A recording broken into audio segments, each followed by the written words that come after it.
Hi guys, I'm Chris and we're already on video number 2 of the holiday series, and today I'm making some cauliflower stuffing. Cooking with the vegan zombie. This is a really delicious dish. It's easy to make. I made it just last week. You're gonna need cauliflower. So a medium-headed cauliflower is fine. And what you're gonna want your oven to be preheated at 350 degrees Fahrenheit. You're gonna wanna grab a sharp knife. You're gonna chop that cauliflower up into some pretty small pieces, not too small that you Indy the pup. I'd say about like that. This is gonna take the place of the bread, which would go in normal stuffing. So technically this is gluten-free. All right, now that you have it all chopped up, I like to put it in a strainer so I can wash it. I like to wash my cauliflower. Nice, good, get anything on there off of it. I've seen some pretty weird things on my cauliflower in the past, so we're just gonna wash that off. Over to the sink. Get off that excess water, then we're gonna pour it into a pretty big bowl, about that size. Now I got 2 medium-sized carrots, or you can use 1 really big carrot. I'm gonna peel them over the garbage. This isn't going on the floor. And if it was, Indy would probably eat it. Carrots are peeled, we're just gonna chop them. Just like that. Throw them in there with cauliflower. Bam! You got about 2 tablespoons of olive oil. Throw that in there. About half a teaspoon garlic powder. Half a teaspoon paprika. Paprika goes good in everything. Half a teaspoon of parsley, dried parsley. Half a teaspoon of sea salt. Cracked pepper. Give it a few cracks right there, maybe 15 or 20. I got some vegan zombie thyme. I don't really have a lot of thyme, but according to this I do. I'm just gonna put about a teaspoon of dried thyme, as well as a teaspoon of dried rosemary. Rosemary thyme. The only thing we forgot is the sage. No sage. This is completely optional. Jada Spices, chicken salt. I'm gonna put it in there because it's good. I like it and I have it. Throw some of that in there. It's not gonna ruin your dish if you don't have it. So I'll link it below if you guys want to check it out. I highly recommend this stuff. It's good. All right, so now we're just gonna mix that up. Make sure it's all coated, pretty nice. Okay, this is going to go in the oven for about 15 or 20. I have a cast iron skillet. I'm gonna put it right in there, just like that. You guys can use like a ceramic dish or something that goes in the oven. And we're just gonna throw that in there.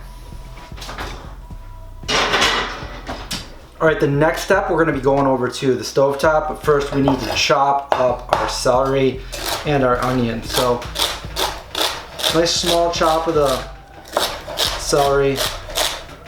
Don't cut your fingers. You're gonna need those later on. Later on in this video, probably later on in life too.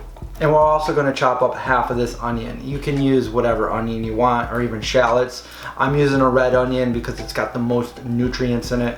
And if your onion's really big, you can use just like a quarter of it or so.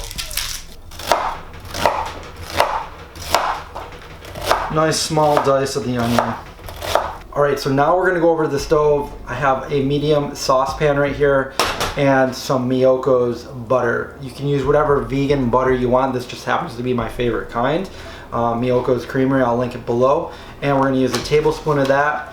You're gonna want a medium-high heat on that pan. We got the butter in there. All right, and then we're just gonna put the celery and the onion right in there. You want the onion to brown up a little bit. And I also have some veggie broth. I cheated and bought this at the store. I do have a recipe on my channel where you can go check that out and make your own, but this is store-bought veggie broth. So we're gonna use 1 cup of this. We're gonna let them cook a little bit longer before we pour that in. Sizzle, sizzle, onomatopoeia. Can you guys smell it? That's the question. All right, now we're gonna pour in the veggie broth.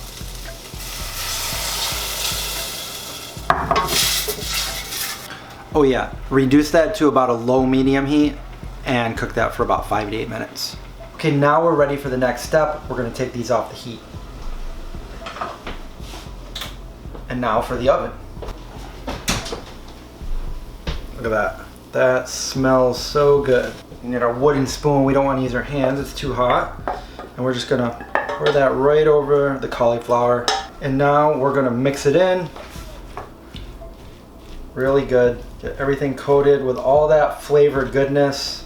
We could even put some of that bacon we made in the last video on this if we wanted. This is gonna go back in the oven for about 20-25 minutes until everything is nice and tender. There it goes. Now we wait. The aromas in the kitchen are smelling really good. I wish you guys could smell it. Well, you can when you make this. It's been about 25 minutes, so we're gonna take it out. Be careful. There we go. All right, this smells super good. Now we have a perfect stuffing for the next thing that I'm gonna make. You can leave it in there a little bit longer if you want more of the juices to cook out.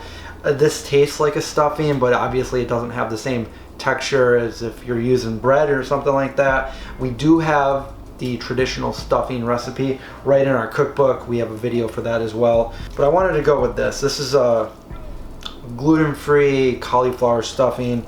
I hope you guys like it as much as I do. All right, we need to try it. We need to taste it. Let's get a piece of celery, cauliflower, and a carrot right there. There we go. Super hot.